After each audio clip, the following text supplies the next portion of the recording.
Hello नमस्कार, मी दीपाली सबका स्वागत करते मी माझ्या एका नवीन ब्लॉग मध्ये। कशा आहात तुम्ही सर्व नक्की सांगा कमेंट मध्ये। चला तर नवीन दिवसाची नवीन सुरुवात बघूया। आजचं रुटीन काय काय आहे आणि आज संडे आहे आणि आता ना 5 वाजल्यात संध्याकाळचे। संडेचा दिवस आज असाच गेला कारण दिवसभर ना बिझी रुटीन होतं, काही व्हिडिओ घ्यायला जमलं नाही। संडे म्हटल्यानंतर काय ना काय तर जेवणामध्ये स्पेशल बनवावं लागतं, त्याच्यात दिवस गेला। ते भांडी वगैरे सगळे क्लीन झाले, सगळ्यांचं जेवण झालं, दुपारी थोडासा आराम झाला आणि आता आटा संपलाय। तर चला म्हटलं फौजींना टाइम आहे तर मला आटा भाज्या वगैरे घेऊन यायचंय आणि इथं आतमध्ये ना भाज्यांची वगैरे दुकान नाहीत, काय असेल ते आपल्याला बाहेरच जाऊन घ्यावं लागतं। तर चला जाऊया आता। फौजी अर्णव कुणाला गेल्यात खाली, मी पण जाते आणि आज ना आपण जिथं आटा बनवतात ना तिथं जायचं आहे आटा घ्यायला। तर मी पण खूप एक्साइटिंग आहे, बघूया कसा मी येतोय। जर थोडासाच घेऊन येईन, जर आवडला तर परत जास्त आणता येईल। चला जाऊया आपण, करा ब्लॉग कंटिन्यू आणि बघूया माझं आजचं रुटीन काय काय आहे। चला तर मग आणि चला। आणि हा व्हिडिओ ना आम्ही जेव्हा बंगालमध्ये आलो ना त्याच्यानंतरचा आहे, म्हणजे जास्त दिवस झाला हा व्हिडिओ फौजींच्या मोबाईलमध्ये सेव्ह होता, त्यामुळे मला एडिटिंग करता आलं नाही। आता मी हा व्हिडिओ फौजींकडून घेतलाय, चला म्हटलं एडिटिंग करून तुमच्यापर्यंत पोहोचवावा। आणि ह्याच्यामध्ये ना मला बाहेर पण जायचं होतं, काय काय शॉपिंग करायची होती आणि अर्णवला ना आपल्या फुटबॉलचे क्लासेस लावायचे होते, त्यासाठी आम्हाला बाहेर पण जायचंय। चला तर मग करा ब्लॉग कंटिन्यू आणि बघूया माझं रुटीन वगैरे काय काय आहे।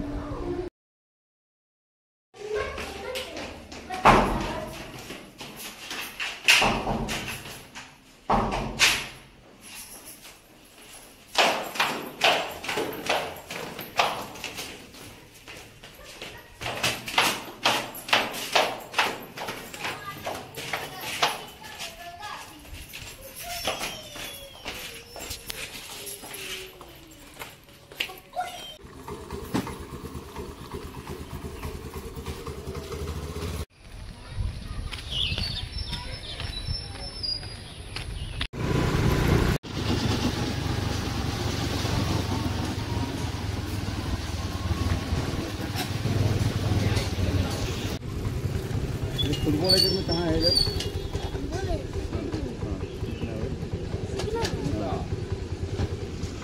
आणि हा एक मुलगा होता ना, त्याला आम्ही विचारलं फुटबॉल क्लासेस बद्दल, कारण तो फुटबॉल क्लासला चालला होता।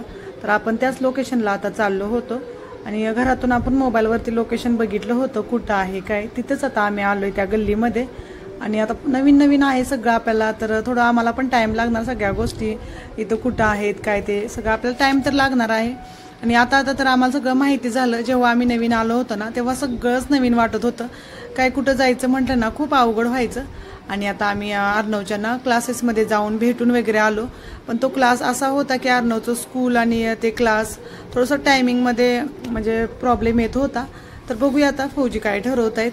चला त्याच्यानंतर मार्केटमध्ये आलोय, मला काही घरात शॉपिंग करायची होती आणि बाकीच्या भाज्या वगैरे पण होत्या आणि थोड्याफार भाज्या जेवढ्या भेटल्या आहेत ना तेवढ्या मी घेऊन गेली घरी, त्याचे पण मी रेट वगैरे तुम्हाला सांगेन कसे काय होते।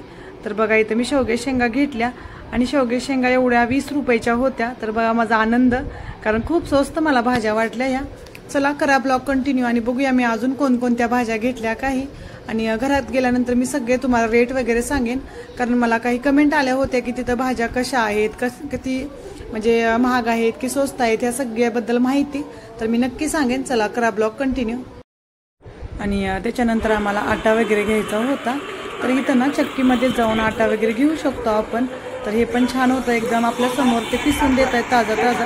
इथं 2 प्रकारचे आटे होते, एकदम असा व्हाईट दिसत होता आणि थोडासा माहिती विचारत होतं की बाकी कुठला आटा वगैरे मिळतो। आणि इथल्या लोकांना ना थोडंसं हिंदी प्रॉब्लेम आहे, त्यामुळे खूप समजून सांगावं लागतं, तेव्हा आपण त्यांना आपली जी गोष्ट आहे ती सांगू शकतो आणि त्यांचं जे काय आहे ते आपण व्यवस्थित ऐकू शकतो। कारण आणि आता आम्ही थोडासाच घेणार आहे पहिल्यांदा, कारण माहीत नाही याच्या चपात्या कशा येत आहेत काय। तर फौजींना म्हटलं 2 किलो घेऊन जाऊया, त्याच्यानंतर लागलं तर आपण आणखी घेऊन जाऊया, चपात्या छान आल्या तर।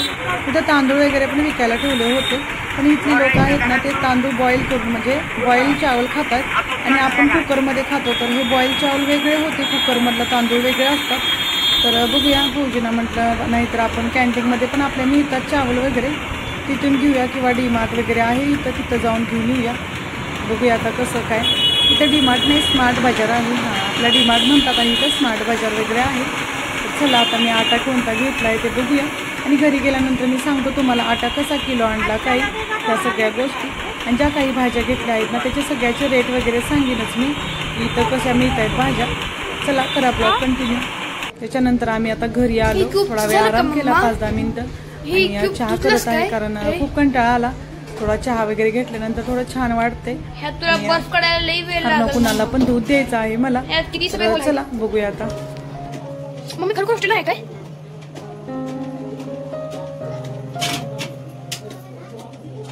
हॉस्टेल स्टूडेंट स्कूल की छुट्टी में छोड़ देंगे घर पे.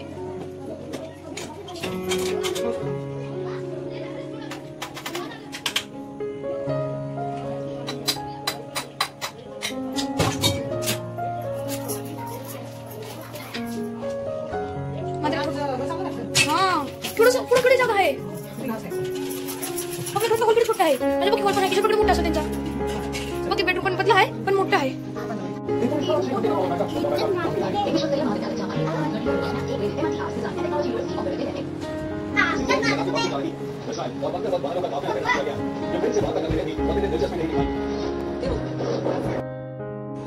चला आता आम्ही चहा वगैरे झाला, मार्केटमधून आलो. भाज्या काय काय आणल्या दाखवूया. तिथे गडबडीत काय दाखवता झालं नाही. आणि मेन म्हणजे माझ्या मोबाईलचं चार्जिंग संपलेलं. थोड्याफार क्लिप्स घेतल्या कोलिनच्या मोबाईलमध्ये, त्या आम्ही शेअर केल्या तुमच्यासोबत.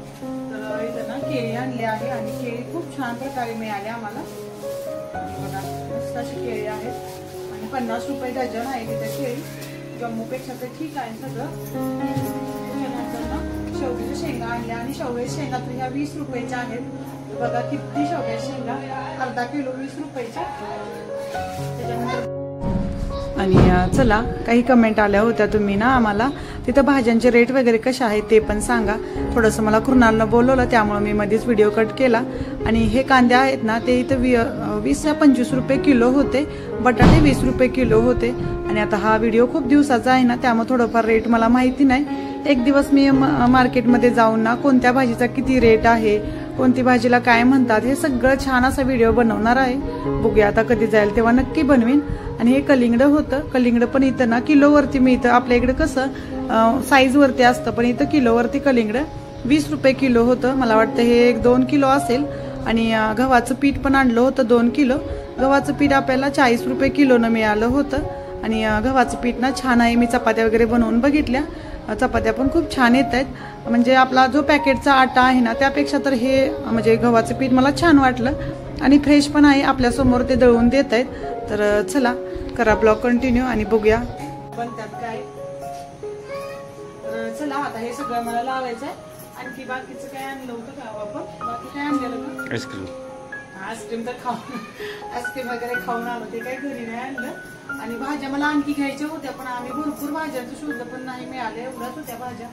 चला काही नाही, बाकीच्या डाळ वगैरे करता येते. शेवग्या शेंगा आहेत आणि थोडेसे छोले वगैरे पण भिजत घातले. तर अशा प्रकारे आपली शॉपिंग होती भाज्यांची. चला तर मग बघते बाकीची कामं. करा ब्लॉग कंटिन्यू. ह्याच्यानंतर ब्लॉग घ्यायला जमला तर नक्की घेईन, नाहीतर उद्या सकाळीचा मग मी शेअर करेन. चला चला आता संध्याकाळचा स्वयंपाक करायचा आहे. दुपारी ना मी आज पनीरची भाजी केली होती तर थोडीफार भाजी शिल्लक आहे. तर बघूया. आणि बघा इथं कुणाला मी दूध ओतून ठेवलं. मी चहा घेऊन गेली आणि आम्ही चहा पितोय तोपर्यंत ते दोघं खेळायला गेले. दूध तसंच राहिले. बघतो त्यांना हाक मारून दूध वगैरे देते. पहिला 6:30 वाजले. आता भरपूर वेळ झालाय मुलांना दूध द्यायला पण. चला आता ही भांडी वगैरे कपाट लावतो. थोडा झाडू वगैरे मारतेस. मग अशी झाडू मारून गेली होती तरी पण मला कचरा वाटतोय. पायाने येतो ना इकडं तिकडं. तर चला छान क्लीन करून घेते घर. संध्याकाळच्या देवाला दिवा लावून घेते. त्याच्यानंतर मग बाकीचा स्वयंपाक.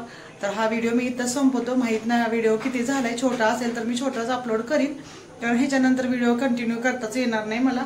तर आजचा व्हिडिओ कसा वाटला नक्की सांगा कमेंटमध्ये. व्हिडिओ आवडला तर छोट्यानी खूप सगळं प्रेम करा, मोठ्यानी खूप सगळं आशीर्वाद द्या. भेटूया अशाच उद्याच्या नवीन छान छान ब्लॉगमध्ये. तोपर्यंत बाय बाय. जय महाराष्ट्र.